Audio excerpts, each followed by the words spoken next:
great to see you all here. We sold this event out quite quickly and probably could have booked a larger venue.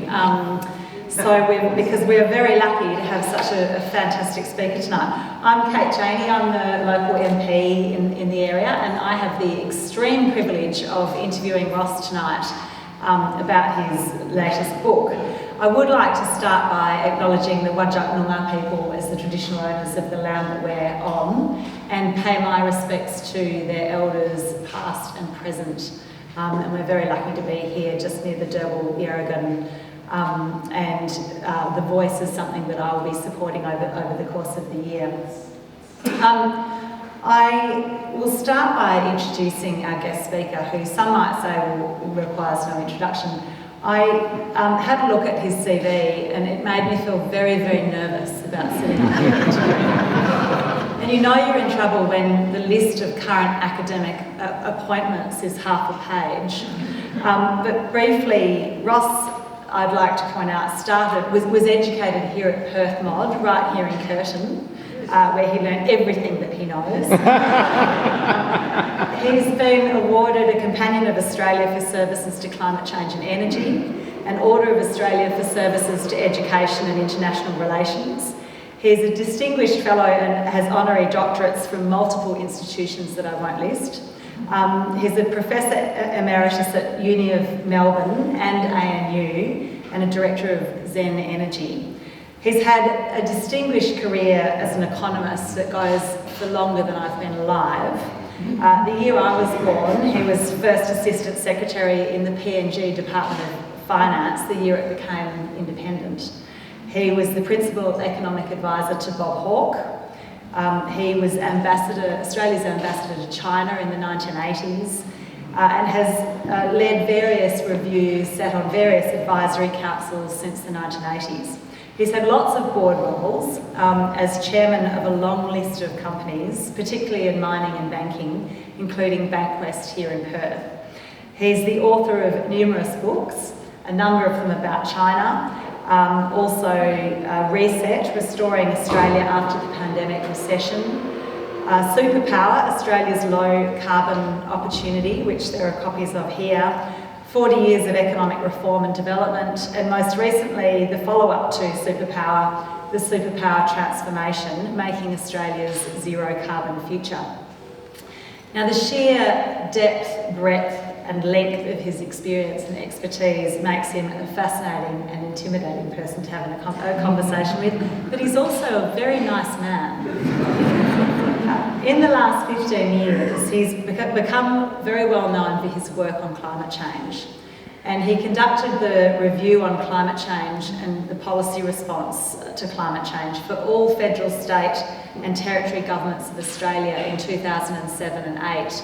And I think we forget that at that point there was a fairly unified position on identifying the fact that this was something we needed to have a unified response to. And that sparked a new chapter in his life, and as he said to me over dinner when I met him, once you get into this area, it's pretty hard to get out of it. So he's done some amazing work on it. We're very lucky to have him here today, and thanks to Ross, Love and Jackie, who are our mutual friends and who introduced me to Ross.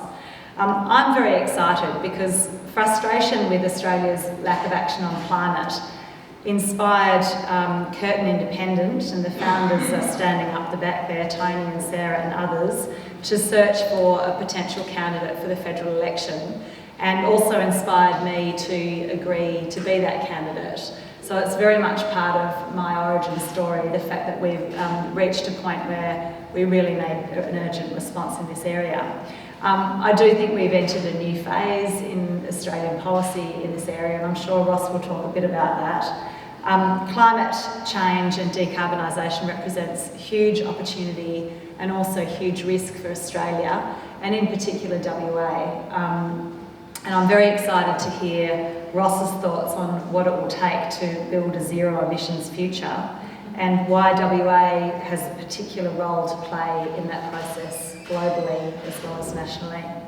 So tonight I get to ask some questions of Ross, Then we'll leave 30 minutes of Q&A for that, so do keep track of the questions that pop into your mind and use this opportunity to ask Ross his views. And then about 7:45 we'll finish up and there'll be an opportunity to have another glass of wine and to buy his books from Lou from Boffin's Books, who's come along, and Ross is, I'm hoping, willing to sign those books. So that's the plan. I suppose to start with, when I read Ross's book, one part of it that really helped me, because it's such a big topic, it's really hard to know where to start. And I think Ross puts this quite clearly, but he talked about there being 3 aspects to building a zero emissions future. And they kind of increase in scope and time frame. There's dealing with the current energy crisis that we'll touch on quite lightly tonight. There's decarbonising our economy in Australia, which we'll talk about at a high level. And then there's this huge long-term opportunity to expand into a green energy superpower. And that's where I want to focus most of our time tonight.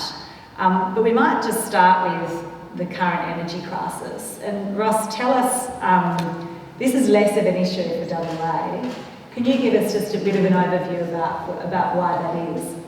Yes, but let me before that... sorry, jumping straight in. Say what a pleasure and a privilege it is to be here with you. On that Saturday night in May last year, I was one of millions of Australians who felt very good about our democracy's capacity to change when change was needed. It wasn't just a change of government. If it had been just that, it would have been a normal sort of thing. What made it special last May was that on a number of issues about which Australians felt rightly, very strongly, the community was prepared to push aside established habits of politics and support what was right and what was good, and you were part of all that. Thank you.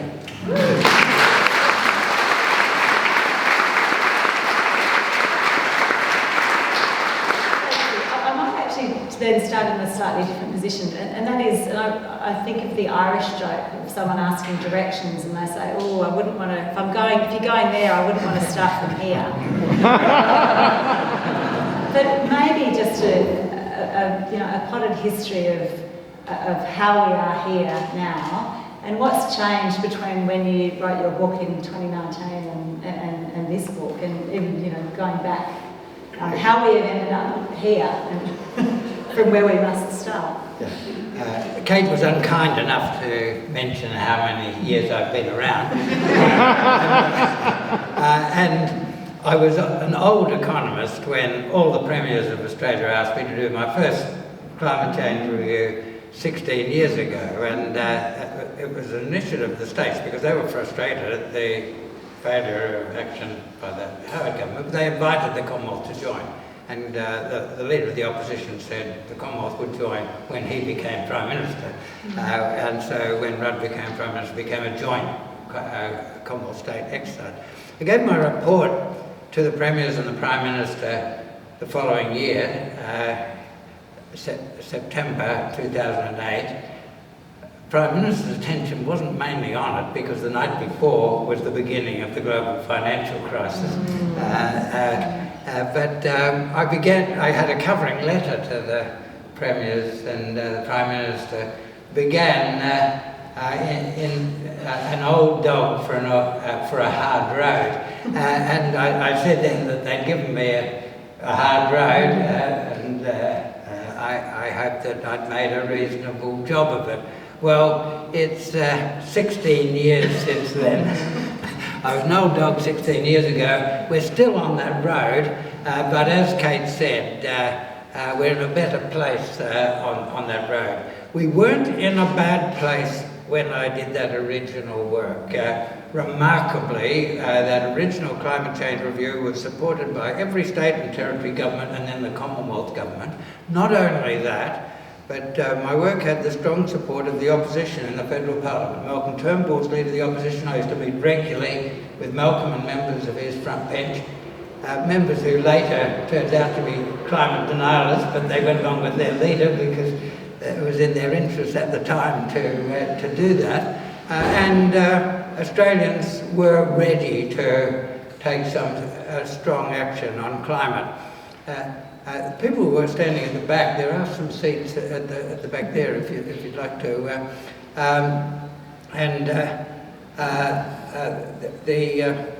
At that time, my very detailed analysis in 2007-2008 showed that it would cost us something significant, a significant amount of income foregone to decarbonise as part of the global effort to remove emissions, and you have to get to net zero before temperatures stop increasing.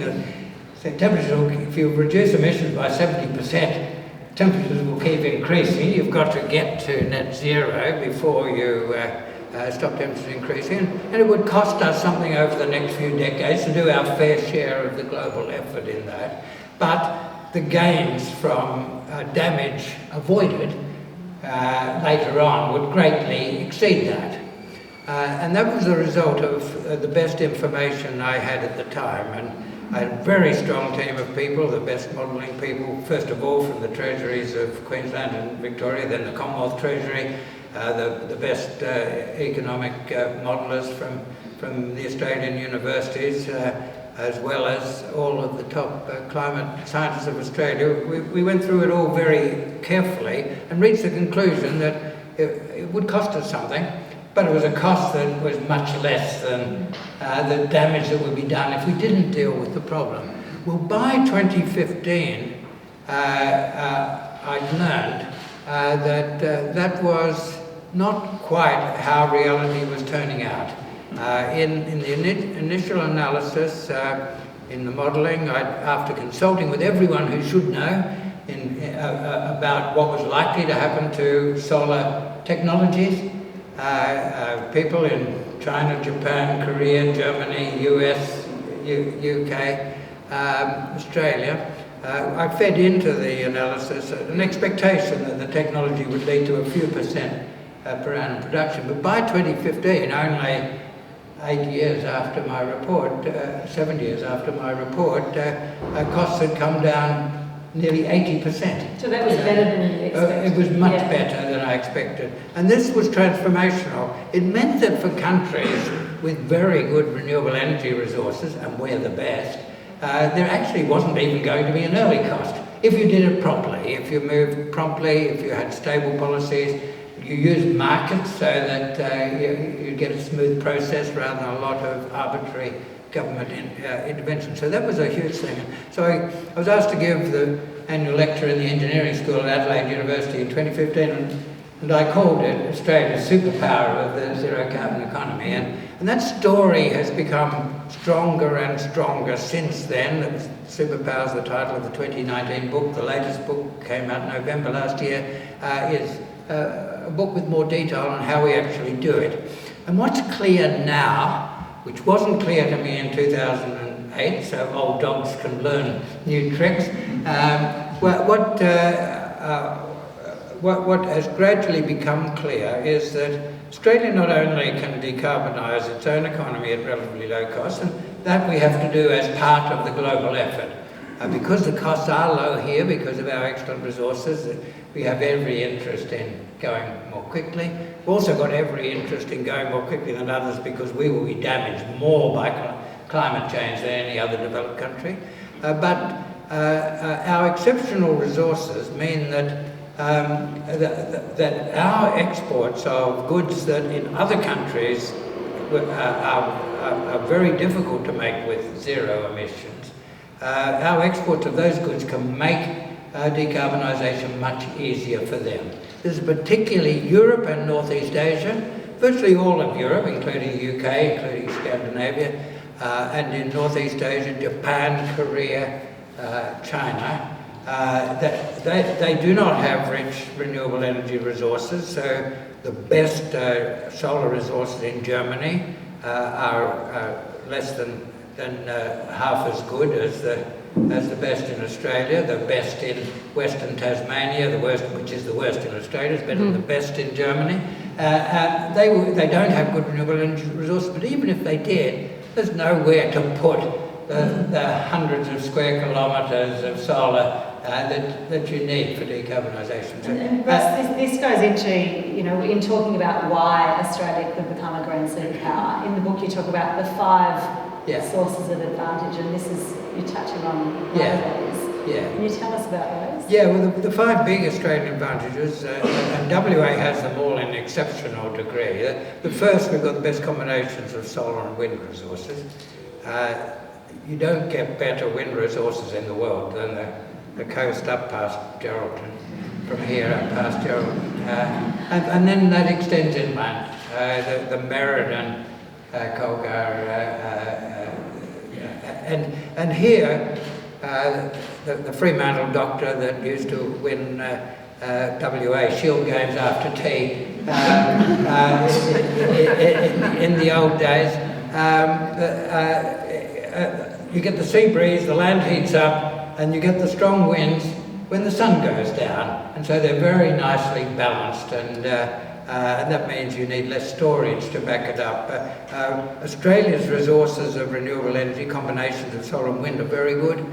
They are best in South Australia and WA, very good in the rest of Australia, but very good here. The second big advantage is that Australia is by far the biggest exporter of materials that need energy or carbon reductants for turning into industrial materials. The biggest of these is iron ore. The biggest carbon emitter amongst all industrial processes is turning iron ore into iron metal. 7% of global emissions are just from turning iron ore into iron metal. And so this is where, even if we're only 1% of global emissions, we can have an impact on reducing global emissions by doing that here with renewables instead of... That's right, and iron ore is the biggest, but it's very important for aluminium, for silicon, for virtually all of the new metals that are in great demand for the new economy, which is people refer to as critical minerals. So, but it's going to be much cheaper to turn Australian iron ore or Australian aluminium ore into metal and export that than for other countries to try to use their own renewable energy resources, as they'll have to do in the zero carbon economy. It will be almost impossible for Europe and Northeast Asia to decarbonise heavy industry from their own resources. They can do it relatively cheaply by buying processed products from Australia. We are by far the world's biggest exporter of the products that need a lot of, at the moment, need a lot of carbon, where the carbon can be replaced by renewable energy. And Ross, how does the economics of that work? Because at the moment, and I think there are some iron ore experts in the room, but basically we export the rocks and then someone uses the energy to process them elsewhere. But we make much higher returns on exporting them than we would on processing them at the moment. Oh yes, and there's some curiosities in the current situation. We also have the world's best resources of metallurgical coal for turning iron ore into iron metal. We export that from Queensland and New South Wales. The Japanese and Korean steel industries, huge steel industries on a global basis, import both iron ore and coal from Australia. What's different in the zero emissions economy? It doesn't cost that much more in Korea or Japan or Shanghai to use Australian imported metallurgical coal. The transport costs are very small. In fact, the transport costs are lower from Mackay in Queensland, the biggest export point for coal, for metallurgical coal. It costs less to get that to Busan or Kobe or Shanghai than it costs to get it to Whyalla for processing in Australia. So we get no advantage in industry from being the location of the carbon and the reductants. Completely different with hydrogen. Now, those who went to modern school and learned good chemistry and physics 60 years ago know that there are two atoms that are unique amongst all the elements because of their electron structure. They want to pull oxygen atoms towards themselves. One's carbon and the other's hydrogen. If you don't use carbon, if you don't use coal to do that, you can use hydrogen. The difference is if carbon pulls an atom of oxygen out of iron ore, out of iron oxide, and leaves metal, the waste is carbon dioxide. If hydrogen does it, the waste is water, which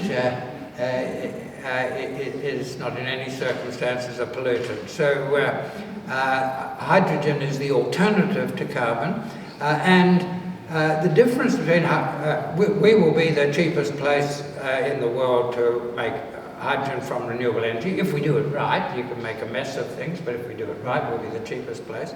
It'll be less than half the cost here, as in Korea or Japan or China or Germany or France.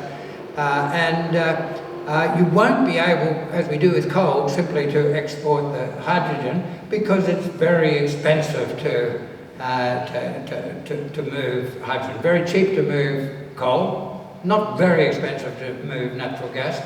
Hydrogen is very expensive for two reasons. Those who did modern school chemistry 63 years ago, hydrogen is the smallest element and the smallest molecule.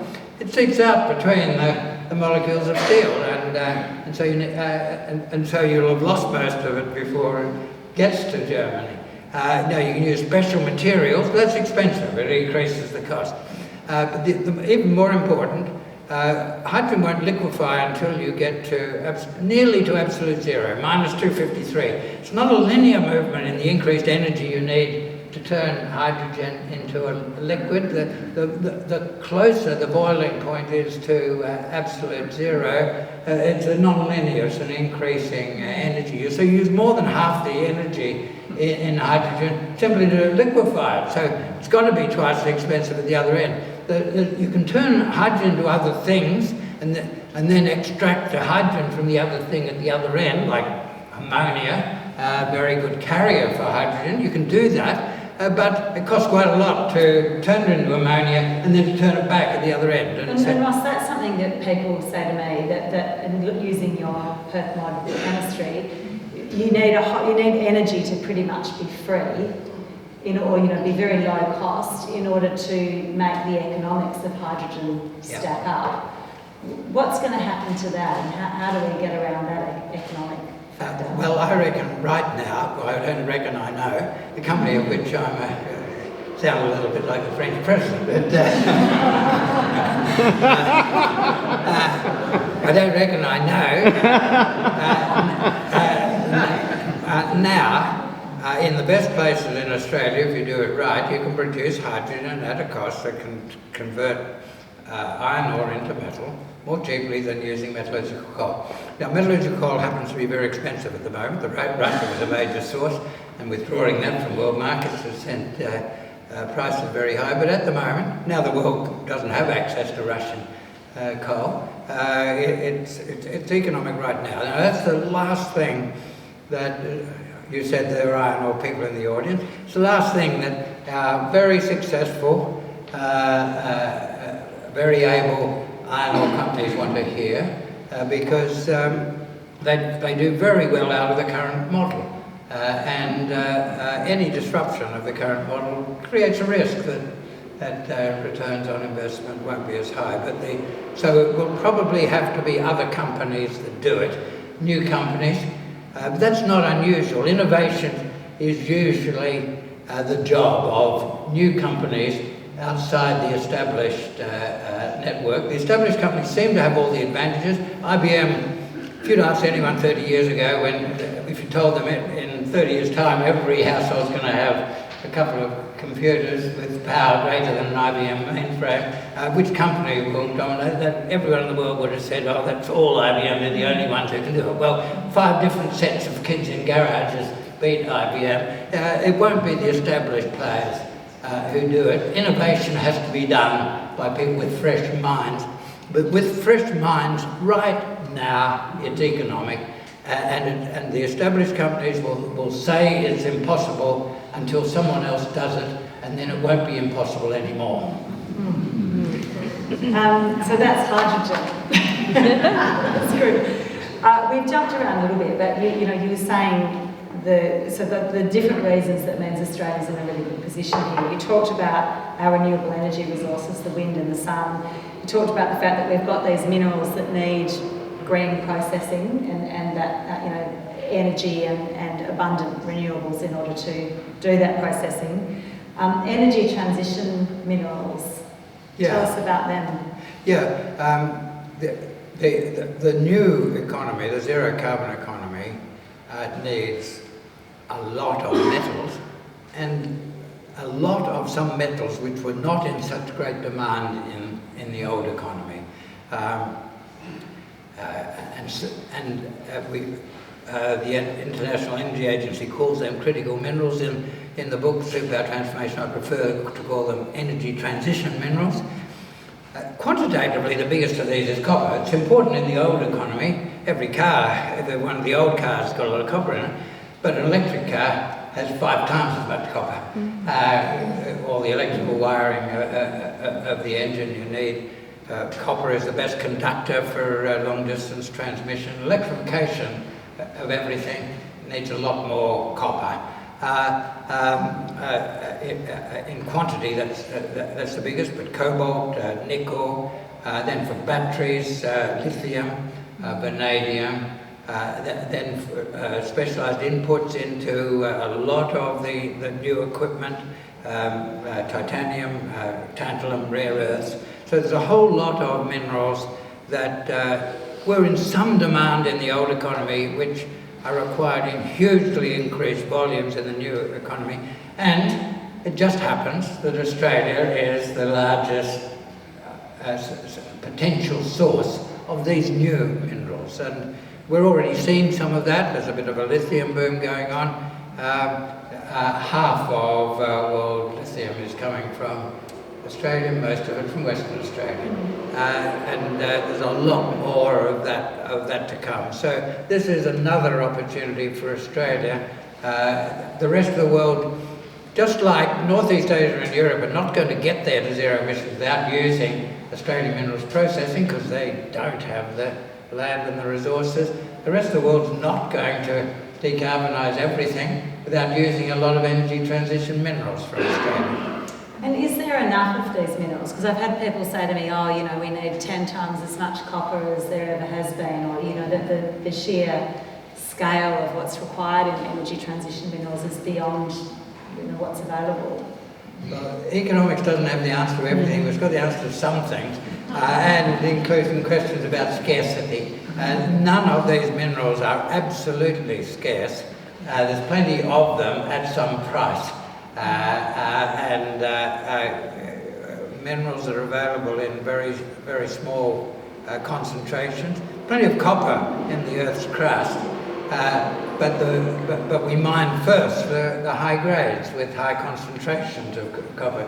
We can get enough by going to lower and lower grades, but it becomes more and more expensive. So all of these products are going to be much more expensive. The energy transition minerals are going to be much more expensive in the zero carbon economy than the old one, and that's a huge benefit from the country, Australia, that happens to have the best resources of them.